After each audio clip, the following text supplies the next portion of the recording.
the punches. That's what we're talking about today. You were so waiting for it. Couldn't have segued into that any better. So today is all about talking about how you deal with anxiety. Mm-hmm. And so I'm not really an anxious person.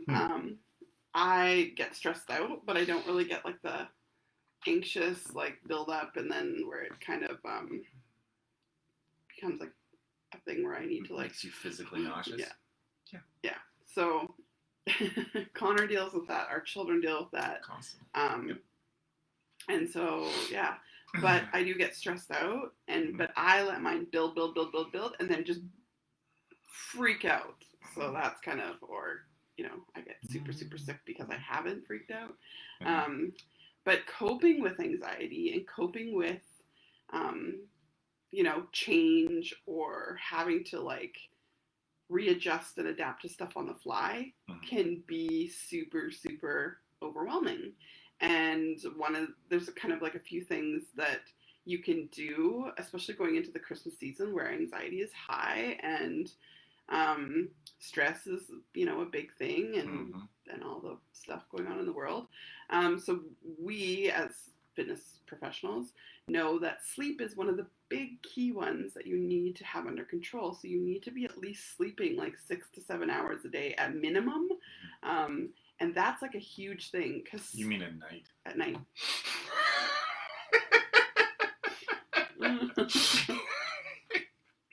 This is on top of your night's sleep. So yes. 6 hours during the day is required. A day. Didn't I say a day? You said a day, but yeah. So when I think of a night. 24 hours in a day. That's true. Yeah. Okay. You are correct. So, I lost my thought. Do you want me to go? I can leave. No. So sleep is like a huge one, and yes. It's a proven science that you need sleep to function. And then another one is water. Having enough water to function in your body and making sure that you're hydrated and that everything is rolling well. And that really does, when we were dealing with our kids' anxiety, is they kept asking us, well, how much water do they drink? How much water do they drink? And I'm like, well, they drink tons of water because that's all we really give them. And they're like, they need to stay really, really hydrated because it actually, dehydration brings out anxiety 10 times more, they said. I don't know if that's just in children, but that's what our doctors had told us. So we were like, gallons of water to the children. So it was a big one that we really harp on. I'm horrible with water. Like I have to Connor constantly reminds me, like, is your water full? Are you drinking water? It's not that I don't like it. I used to hate it. Now it's gotten a lot better. More but habit. It's just like I will, like, oh fuck, I gotta go get water. Like one of those things. I started drinking hot water in the morning. Yeah, and so you like it, of tea, eh? Yeah. I found whatever was happening, something related to the tea or the coffee or whatever, was bugging my stomach. So yeah, I drink lots of water already. So, but in the morning it's been cold and whatever. So I just started heating up water, and I put a little bit of cranberry juice in it this morning. It actually wasn't normal. Oh, It was hot weird. cranberry juice? Yeah, it would taste almost like cider. Yeah, I'm experimenting. Anyways, yeah. Okay. I just got back from a walk. So yeah, I'm a little bit sweaty. Whatever gets your water in. Yeah, which is another reason that you need to hydrate. Yes. Because, yeah, if you sweat Exercise. a lot, you need to replace.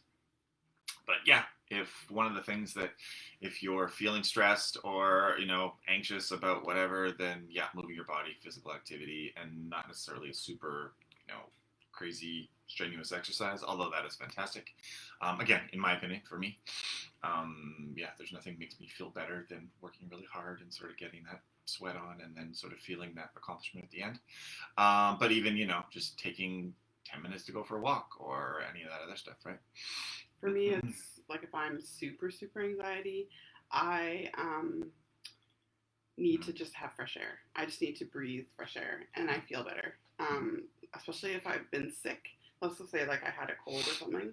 Just like, when you're kind of at like the getting into the tail end of it, I find just having fresh air automatically brings me back to, okay, I'm feeling better. Everything feels kind of fresher or that kind of thing. I have that with the sunlight. So the vitamin D. So I take a vitamin D supplement, but yeah, anytime I can get out in direct sunlight, I feel better. Deanna just said, yeah, caffeine on an empty stomach. Yeah. So I try never to drink coffee on an empty stomach. I try to make sure that I have, like in the morning, I'll have toast or a banana or something just to get into my stomach. Because if I try to do anything related to that, it's not good. And I'm the complete opposite. If I eat anything, I will just throw up for 2 hours. If I eat something and then go work out, it's not good. I just feel nauseous the entire time. Mm-hmm. Yeah, so I can't have anything except for water. Yeah. Sometimes coffee. So that's one of the things that's important for you to kind of figure out for you, because like everything else in life, there's no specific, cookie cutter cure for everything. Ask, well, should I work? Everyone's going to be different. I work out? Yeah, should exactly. I not? Yep. It's up to your body how you function. Mm-hmm. So yeah, that's just something that you got to kind of figure out for yourself. Yeah, if you work out and you feel really lightheaded, then obviously you need a banana or something to put in your stomach. Mm-hmm. And then if you're like me, who if you eat something the whole time you're working out, you just feel nauseous and like feel off, then fasted workouts are better for you. Mm-hmm. But getting back to anxiety, working out is a huge one for anxiety. Just getting those endorphins and all that stuff, your body getting those happy hormones back into your body and stuff like that. I think it's called serotonin.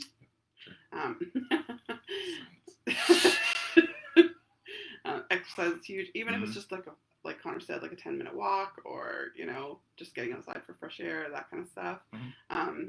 That's huge for anxiety. For you, if you have because you have panic attacks, explain a panic attack in your world. So for me, what'll happen is I'll start to feel lightheaded, and then I'm very, very aware of it now because it's happened quite frequently. By quite frequently, every couple of months or so. It's not whatever. But what'll happen is like my heart rate will instantly double. And then when that's happening, the blood is pumping like crazy. And then what happens is I start to get lightheaded, so I need to lay down. And then I just drink a ton of water. And then sometimes it can be 5 minutes. And I think the longest it's been was like 35 minutes. I almost went to the hospital one time at work. And that was interesting. But it passes. And then, sort of everything goes. And then again, it goes from instant to instant. So literally, like, it's not like when you work out and you sort of elevate your heart rate, and then it's literally like it'll go from bump, bump, bump, bump to bump, bump, bump, bump, bump, bump, bump. Like it literally doubles or triples. I don't know the specific. And then same thing, sort of. It's not, the weird thing about it is, and again, this is my experience, I don't know other people, you may get it in a like super strenuous circumstance, or if you're really stressed or whatever, it might be your body reacting. Mine just happens randomly. So like, there's only been a few times where I can trigger the actual stress that caused it. But other times, like literally, it happened. It's only ever happened, I think, twice training, once at the actual studio, and then once on one of our online classes, and I had to call you to come down. I think the one that was the funniest, though, and I mean, it wasn't funny, but it was like just the oddest situation was we were in Save on Foods, and you just like, I thought I was talking to you, and next thing I know, you're on the floor, and you're just laying there, and I'm like, what the hell just happened? But I'm in my 40s. I've been dealing with it for many, many years, so I know exactly what I like. When I get sick, I know what I need to do to make my body feel better. So like lying on a tile floor or whatever, like those are like the triggers that I have that I know are going to make my body feel better. So I just automatically do those things. But when it's in a public place or whatever, I don't really have a choice of what I need to do, because it's either I lay down or I pass out. So But that is sort of an extreme version of that. But I get anxiety when, we're driving to a new place that I've never been to before. Or if I have to, drive to a new place. Test, or I'm starting something. Like, those are the type of things that, like, just, like, drive me crazy as far as... Once I get into a routine and everything's fine, then everything's fine. But whenever something is new, then that's where my anxiety goes crazy.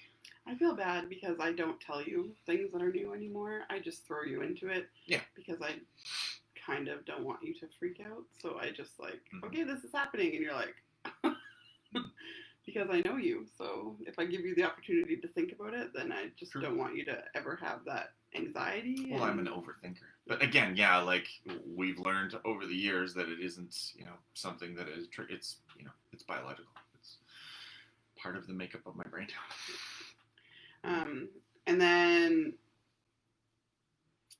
one of the other things for anxiety is medications or CBD oil or, whatever, essential oils, whatever it is that you like to do to calm yourself. Journaling, meditation, all those types of things really help with anxiety. And, doing something new is super scary. And so for everybody. And so I always say, there's going to be 4 days of uncomfortable. There's going to be 4 days where you're going to feel uncomfortable in a new job, or, maybe you're a first-time parent, or you're... It's going to be more than 4 days. Well, I know, but the first 4 days are the scariest. The first 4 days. But by the 5th day, you're kind of like, okay, I can handle this. 4 days of no sleep. Yeah. I remember the first 4 days of Lucas. Woo! I remember waking up the next morning and being like, God, yeah, he's still here. God, yeah. He's still here. Okay, all right. Now they're just going to give us this thing and send us home. No instructions, I remember how scared and nervous you were with the nurse to come to the house because you thought that because our house was messy, they were going to take the baby away. And then you were so nervous about the second time around, and they're like, yeah, we don't have funding, so we don't do that. You're like, the lady's like, what are you talking about? Like, your baby's in a loving home? Like, everything's great. Yeah. I was like, we have a Rottweiler. Like, no. I'm not allowed to have a baby and a dog. Baby police will come.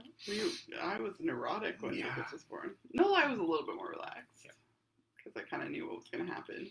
Yeah, when the kids were born. Yeah. Not at all like that anymore. Yeah. Now it's like, oh, but if our kids get,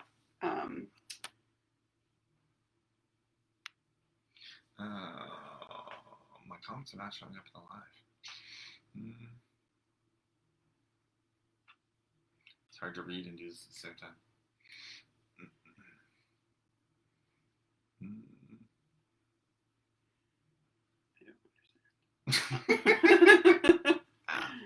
I get anxiety about reading out loud online.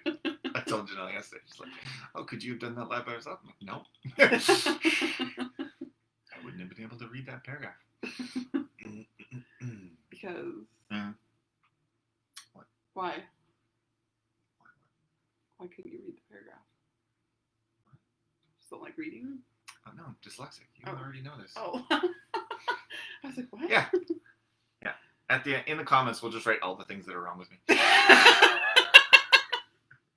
We all have our Yeah. And that's another thing. Just be kind with someone who has anxiety and be, supportive and, don't. I think one of the big things is, again, talking about it. Just like everyone's got their shit. So, like, again, we talk about the online world, the Instagram world, the perfect lives of, I don't have time for that. I think one of the coolest things was my kid said to the doctor one time, they were talking about his anxiety, and he goes, you know what? I have anxiety. I'm a person with anxiety, but anxiety doesn't own me. And I was like, deal with it. He's 11. Yeah. Like, that was just really cool that he was self-aware enough to know that he's, his anxiety doesn't own him. He's a person with anxiety, and he knows how to handle it the best way he can. And so, yeah. But it took a while for us to get the right medication and the right stuff for him and all that kind of stuff. So, but his anxiety was crippling. Yep. So, yeah. So, yeah, new stuff takes time, and, it takes time to adapt, and it takes time to, figure it all out and that kind of thing. So, if you're feeling super anxious and you're feeling super overwhelmed, reach out to someone, because 9 times out of 10, someone else is feeling the exact same way as you. Like, don't suffer alone. Reach out to your people. Reach out to, a Facebook group or, whatever it is for you. Reach out to us. Yeah, reach out to us. Yeah, legit. We are here at home all the time. Doing nothing. It's not true. I gotta train in 40 minutes. Yeah. Mm-hmm. Yeah, so we're gonna wrap this up here. All right. But yeah. Outro. Hope you have an amazing Friday. It is Friday. We're gonna be back Monday. In the world of live, this is Friday. Monday starts the booty challenge. Oh boy. There we go. 14 days, free booty challenge. Nice. Learn to use your glutes. Hamstring. Mm-hmm. Wow. Gotcha. All the things. Okay. Skipping Outro. I was going to do something fun. All right, guys. Peace out. Have an amazing weekend, and we will see you on Monday.